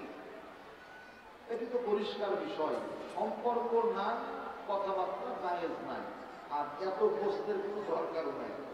আচ্ছা, একজন মা সন্তানের জন্য দোয়া চেয়ে কিছু টাকা দান করেছেন, আল্লাহ তাআলা তার সন্তানকে কবুল করুন, মায়ের মনের নেক মাকসাদকে পরিপূর্ণ করুন, আল্লাহুম্মা আমিন। আসসালামু আলাইকুম হুজুর, প্রায় মহিলার ক্ষেত্রে দেখা যায় এটা হলো সারা বছর ফরজ নামাজ আদায় করে না, কিন্তু সালাতুত তাসবিহ নামাজ অত্যন্ত গুরুত্বের সাথে আদায় করে। আল্লাহু আকবার। আমার মায়েরা, একটি কথা মাথায় রাখতে হবে, ফরজ আল্লাহর হুকুম, অবশ্যই পালন করতে হবে। সালাতুত তাসবিহ কিন্তু ফরজ না, কাজেই আসল বাদ দিয়ে ফাউনিতে ব্যস্ত হয়ে পড়বেন না। ফরজ নামাজ আদায় করুন, নফল ইবাদত তারপরে করুন, ফরজ বাদ দিয়ে নফল নিয়ে টানাটানি করবেন না। আল্লাহ সঠিক। আব্দুর রহমান নামের তার একজন আত্মীয় চলে গেছে, কিছু দোয়া চেয়েছে, কিছু টাকা পয়সা দিয়ে, আল্লাহ বারাকা দান করে, আল্লাহুম্মা আমিন। আসসালামু আলাইকুম, মেয়েরা কিভাবে ইসলামের দাওয়াতি কাজ করবে? জি আলহামদুলিল্লাহ, চমৎকার একটি বিষয়। স্বামীর অনুমতি ছাড়া দাওয়াতি কাজ করা যাবে কি না?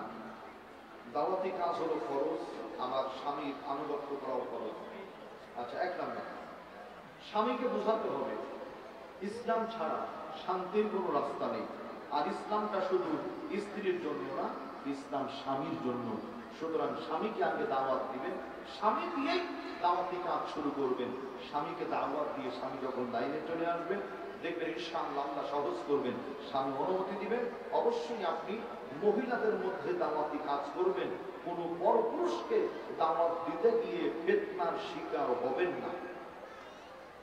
আমার স্বামী কৃষি ব্যাংকের চাকরি করে, আমার কিছু জমি আছে, সেই জমি আমার স্বামীর নিকট বিক্রি করতে চাই, সেই টাকা আমার জন্য জায়েজ আছে কিনা? আপনার স্বামী কোথায় চাকরি করে সেটি বুঝতেই পারছেন। উনি যদি অন্য কোথাও চাকরি করতো, তার কাছে আপনি জমি বিক্রি করলে ওই টাকা আপনি জমির মালিকানা হিসেবে নিবেন, খাবেন, সোনা দানা কিনবেন, আর বেশি টাকা এই দাওয়াতুল ইসলাম ট্রাস্টে দিবেন, সবই জায়েজ আছে, কোনো অসুবিধা নেই ইনশাআল্লাহ। মুরগির মাংসের মধ্যে কোনো হারাম অংশ আছে কিনা? আমরা তো খাওয়ার সময় এগুলো খেয়াল করি না। পিত্তথলি আছে, এরপরে বাথরুমের কিছু অংশ আছে, এগুলি হারাম, এগুলো আমরা এড়িয়ে চলবো ইনশাআল্লাহ। আল্লাহ বোঝার তৌফিক দান করেন। আসসালামু আলাইকুম। ওয়ালাইকুম আসসালাম। আমরা কিছু দিলেই আল্লাহ তার চাইতে বেশি দিবেন, আমরা বেশি দিলে আল্লাহ তার চাইতে বেশি দিবেন, কাজেই আমরা দেওয়ার ব্যাপারে কখনো পিছপা হব না। আল্লাহ তৌফিক দান করেন। আল্লাহুম্মা আমিন।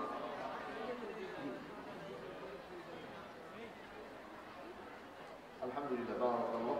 আমাদের একজন বোন, তার ছেলে মারা গেছে, ইন্তেকাল করেছে, আল্লাহ পাক জান্নাত দান করেন। উনি আমাকে একটি 30 পারা একটি আম পারা বই হাতিয়ে দিয়েছেন, মাশাআল্লাহ। সূরা তাফসীর আল্লাহ কবুল করুন, আল্লাহুম্মা আমিন। ও ইনশাআল্লাহ ইনশাআল্লাহ অনেক মা দিয়েছেন টাকা, নাকফুল, কানের দুল, গহনা গাটি, মুরগির ডিম, এরপরে আরো অন্যান্য সহায় সম্পদ। খাজা বাবার দরবারে গরু উঠে, দয়াল বাবার দরবারে খাসি যায়, আর দাওয়াতুল ইসলাম ট্রাস্টে 2-4টা মোষ আসবে না, এটা তো হয় না।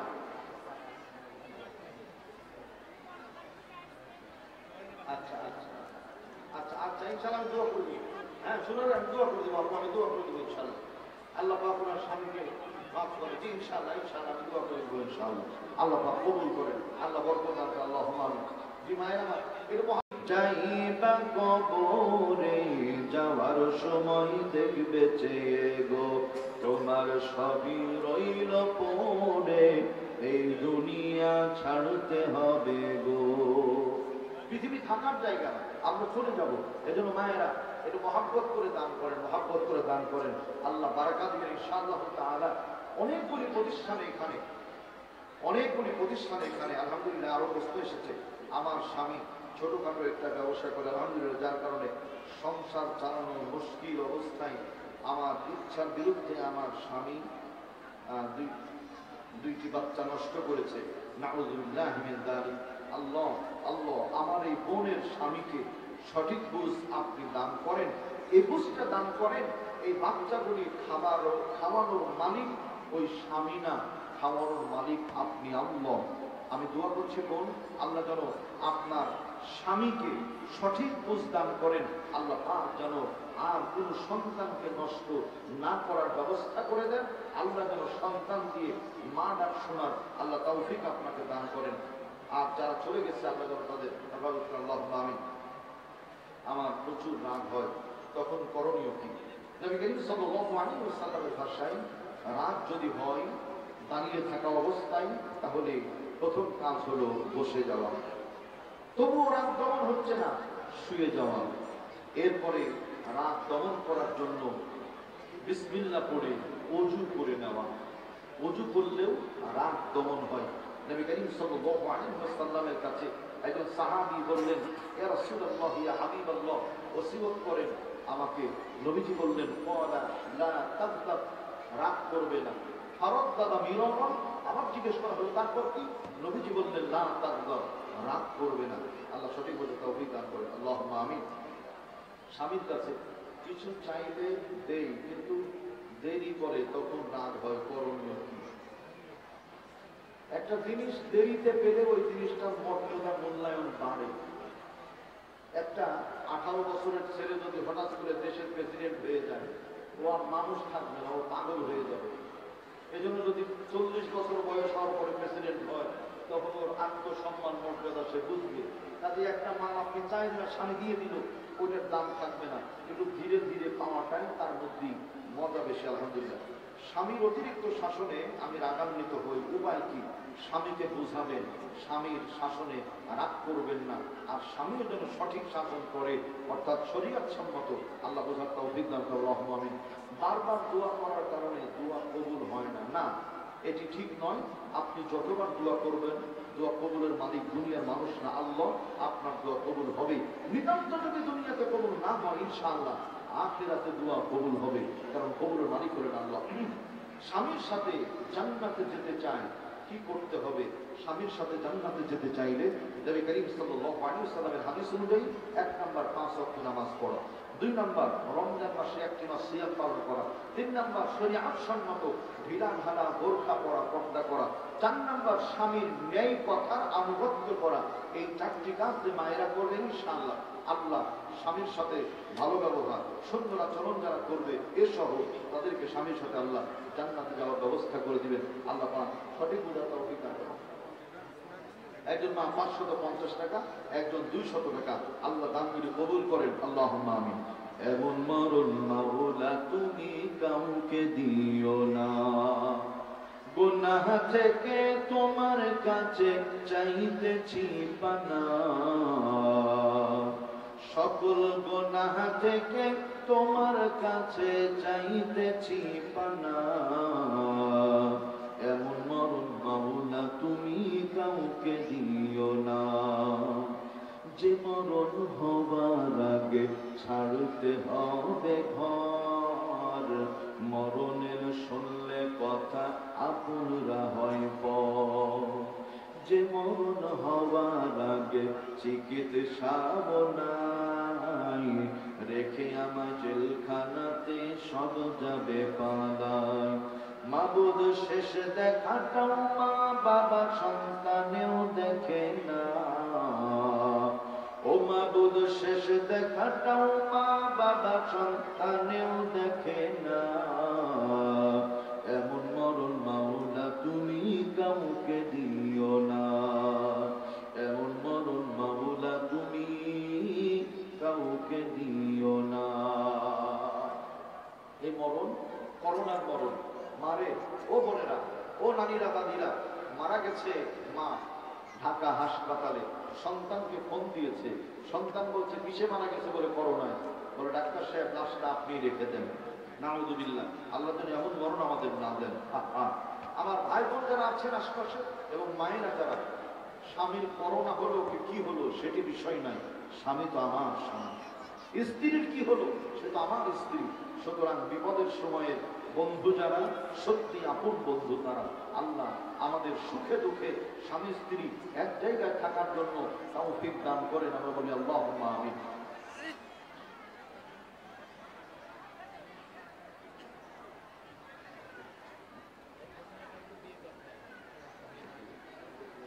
আলহামদুলিল্লাহ, এক মা 300 টাকা দিয়েছেন, ছেলে যদি হাফেজে কোরআন হয়। বারাকাল্লাহু, আল্লাহুম্মা আমিন, হাইয়াকুল্লাহ, জাযাকুমুল্লাহু খাইর। জি আলহামদুলিল্লাহ। আবার মায়েরা, জি আলহামদুলিল্লাহ, মায়েরা যারা আছেন একটু মেহেরবানি করে লক্ষ্য করেন। আমি আবার অনুরোধ করছি, আজকে হয়তো মাহফিল শেষ হয়ে যাবে, আজকে হয়তো মাহফিল শেষ হয়ে যাবে, কিন্তু প্রতিষ্ঠান ইনশাআল্লাহ কিয়ামত পর্যন্ত থাকবে, আর আমাদের দানের হাতও চালু থাকবে ইনশাআল্লাহ। আমরা দান করতে ভুলবো না। আল্লাহ আমাদের কবুল করেন। সকলে পড়ি আস্তাগফিরুল্লাহ, আস্তাগফিরুল্লাহ, আস্তাগফিরুল্লাহ আল্লাযী লা ইলাহা ইল্লা হুয়াল হাইয়ুল কাইয়্যুম ওয়া আতুবু ইলাইহি।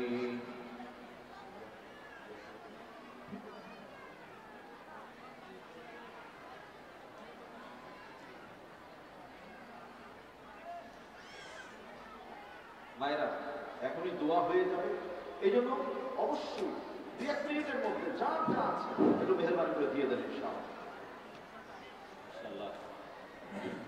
সম্মানিত মা ও বোনেরা,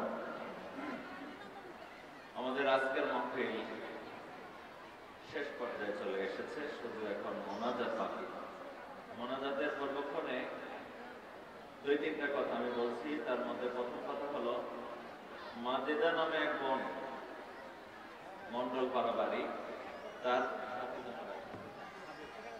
ভাতিজার সাগর মারা গেছে। আপনি সেখানে চলে যাবেন মন্ডলপাড়ায়। হ্যাঁ, আকাশ, আপনার ভাতিজা আকাশ মারা গেছে মন্ডলপাড়া, আপনার বাড়ি, আপনি সেখানে চলে যাবেন। পাবনা ইসলামিয়া ডিগ্রি কলেজের সাবেক কর্মচারী মহেন্দ্রপুরের আব্দুল কুদ্দুস, তিনি আজকে ইন্তেকাল করেছেন। দারুল আমান ট্রাস্টের এই ফিল্ডে বাদ্যহক 2টার সময় তার জানাজা হবে। সবাই তার জন্য দোয়া করবেন, এখনো দোয়া করা হবে। অনেক ভালো মানুষ ছিলেন, আল্লাহ যেন তাকে মাফ করেন এবং জান্নাতি করেন। মোনাজাত শেষে বোনেরা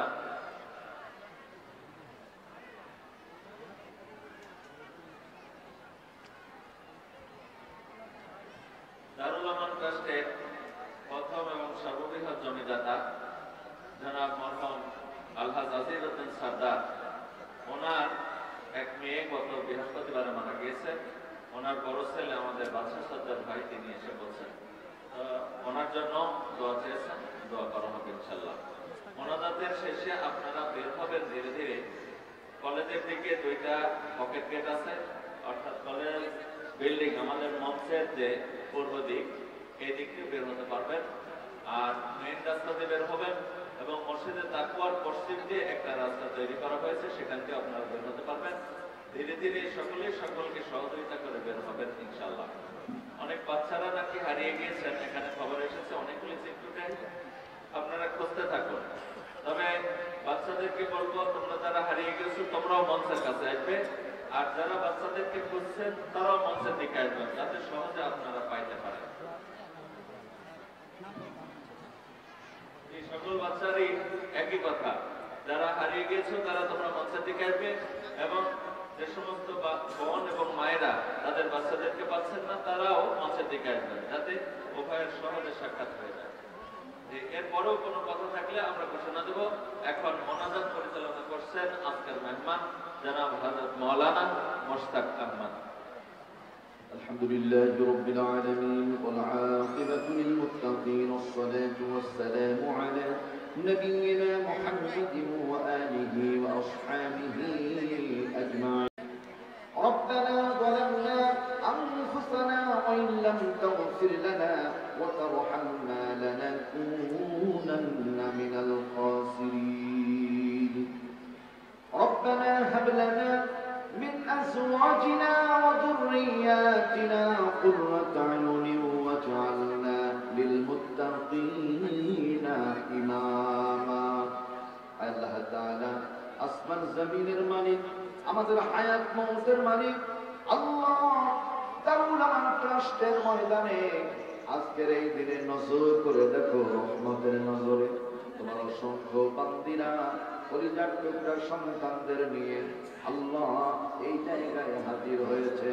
অনেক বান্দা আছেন আমাদের ভেতরে, যার দুটি হাত তোমার কাছে পছন্দ হয়, ওই হাতগুলোকে সমস্ত কেন্দ্র করে সকলের দোয়া কবুল করে নাও।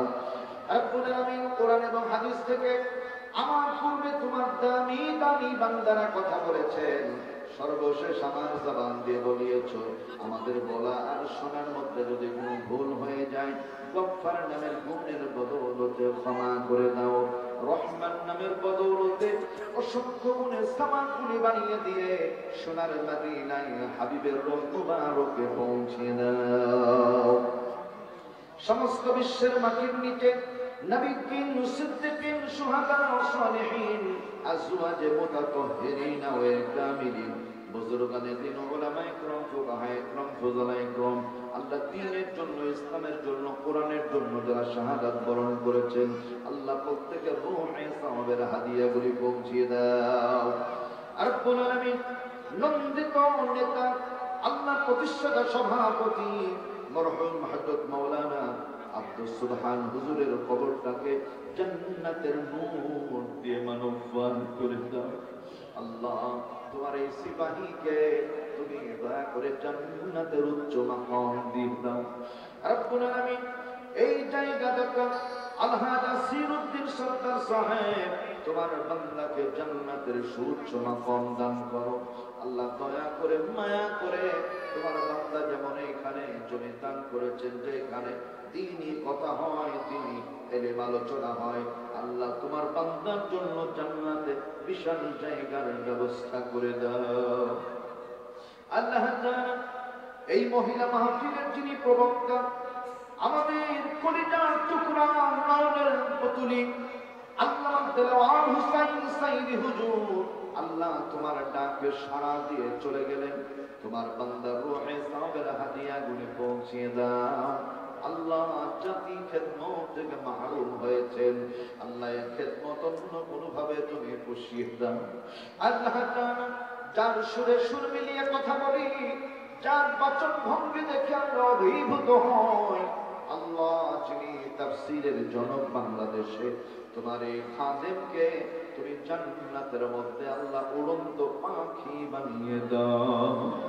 রব্বুল আলামিন তার শোকাহত পরিবারকে সবরে জামিল করার তৌফিক দাও। আল্লাহ তাআলা অসুস্থ থাকার কারণে উপস্থিত হতে পারেন নাই প্রিয় প্রিন্সিপাল মাওলানা ইকবাল ভাই, আল্লাহ দয়া করে সুস্থ করে দাও, নেক হায়াত দারাজ করে দাও।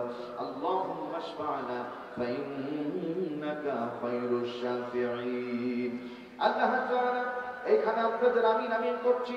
অনেক ভাই আছেন, অনেক মুরব্বী আছেন, অনেক মা, দাদি, নানি, খালা, ফুফু, ভাগ্নি, ভাস্তি, বোন, অনেক কলিজার টুকরা আপনজনেরা আছেন, আল্লাহ জানি না কার বাবা নাই কার মা। আমার মতো বাবা হারা, মা হারা, ইতিম চিরয়তিম সন্তান যারা এখানে আছেন, তুমি তোমার কুদরতি নজর দিয়ে রহমতের নজরে একবার তাকাও। আমার এই মা বোনদের আব্বা মা আপনজন যারা কবরে, জান্নাতুল ফিরদাউসের মেহমান বানিয়ে দাও রব্বুল আলামিন। মানুষ দুনিয়াতে বিপদগ্রস্ত হলে এলাকাবাসী সহযোগিতা করে, ভাই বোন সহযোগিতা করে, বাবা আর মাকে এমন এক জেলখানা মাটির বাড়ি কবরে আমরা পৌঁছে দিয়েছি, হাজার কষ্ট হলেও কোনো কিছু বলার মতো সুযোগ নেই।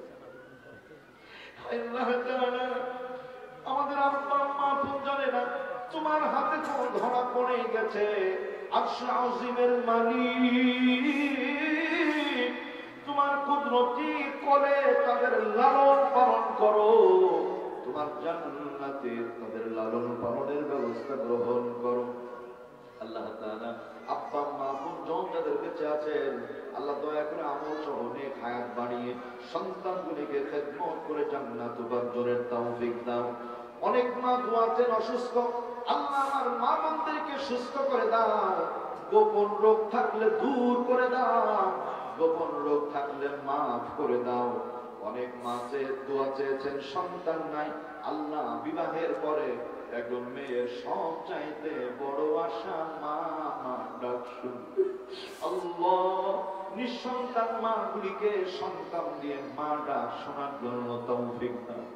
অনেক বোন আছেন স্বামী স্ত্রীর মধ্যে অমিল, আল্লাহ মিল মহব্বত তৈরি করে দাও রব্বুল আলামিন। অনেকের সন্তান মৃত্যুবরণ করে কবরে চলে গেছেন, মাফ করে জান্নাতি বানিয়ে দাও আল্লাহ তাআলা। অনেকের সন্তান বিদেশে আছেন, জেলার বাইরে আছেন, দেশের বাইরে আছেন, প্রবাসে আছেন, আল্লাহ যে যেখানে আছেন প্রত্যেকের উপরে খাস রহমত আর বরকত নাযিল করো, সকলকে ভালো রাখো, ঈমান আর আমলে বরকত দিয়ে দাও রব্বুল আলামিন। এই প্রতিষ্ঠানকে কিয়ামত পর্যন্ত কবুল করে নাও। প্রতিষ্ঠানের দায়িত্বশীল যারা আল্লাহ ম্যানেজিং কমিটির সদস্য, সরাসরি চাকরিতে জড়িত আছেন যারা, আল্লাহ সকলের উপরে খাস রহমত বরকত নাযিল করো। কিয়ামত পর্যন্ত মাহফিলকে কবুল করো। জমিন তোমার, আসমান তোমার, এই জমিনে তোমার কোরআনের কথা বলা আমাদের জন্য সহজ করে দাও আল্লাহ তাআলা। বারবারই আল্লাহ আব্দুল সুবহান হুজুরকে তুমি জান্নাত দান করে দাও, আসিরউদ্দিন বাবাজিকে জান্নাত দান করে দাও আল্লাহ। তোমার কোরআনের ময়না আল্লামা দেলাওয়ার হোসেন সাইদি হুজুরকে জান্নাতুল ফিরদাউস নসিব করে দাও। ইকবাল ভাইকে আল্লাহ তুমি সুস্থ করে দাও রব্বুল আলামিন। সাইফুল ইসলাম ভাই অসুস্থ, দোয়া চেয়েছেন, তুমি সুস্থ করে দাও। জলিল ভাইয়ের স্ত্রী অসুস্থ, আল্লাহ তুমি সুস্থ করে দাও। আরো দুইজন হাজী সাহেব জমি দিয়েছেন, আল্লাহ তুমি তাদের এই দানকে কবুল করো। অনেকে জমি দিতে পারে নাই, লক্ষ লক্ষ টাকা দিয়েছেন, আল্লাহ কেউ টাকা দেয় নাই, ভালোবাসা দিয়েছেন, আল্লাহ দয়া করে মায়া করে তুমি প্রত্যেকের দানকে কবুল করো। আমার মা বোনদের দানগুলি কবুল করো আল্লাহ। মা বোনদের পর্দা বসিদায় থাকার জন্য তৌফিক দাও আল্লাহ। জমিন তোমার, আসমান তোমার, এই জমিনে কোরআনের পক্ষে আন্দোলন করে দ্বীনের পথে শহীদ হওয়ার তৌফিক দাও। বাংলাদেশের স্বাধীনতা সার্বভৌমত্বকে কিয়ামত পর্যন্ত অক্ষুণ্ণ রাখো রব্বুল আলামিন। আল্লাহ এই দেশের মাটি মানুষকে কোরআনের জন্য, ইসলামের জন্য কবুল করো আল্লাহ। দয়া করে এই প্রতিষ্ঠানকে, মাহফিলকে কবুল করো, সকলের দান খায়রাতগুলি কবুল করো। আমার সাথে জবান খুলে সবাই পড়েন রব্বির হামহুমা কামা রাব্বায়ানি সগীরা, রব্বির হামহুমা কামা রাব্বায়ানি সগীরা। سبحان ربك رب العزة عما يصفون والسلام على المرسلين والحمد لله رب العالمين। মালিক তোমার কাছে দোয়া করি এই পাবনাবাসীকে তুমি মাফ করে দাও।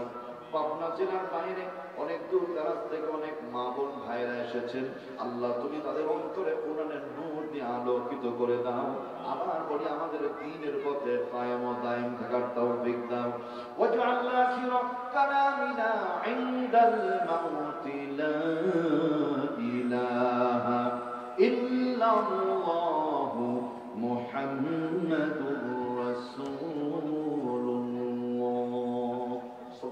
আলাইহি ওয়াসাল্লাম।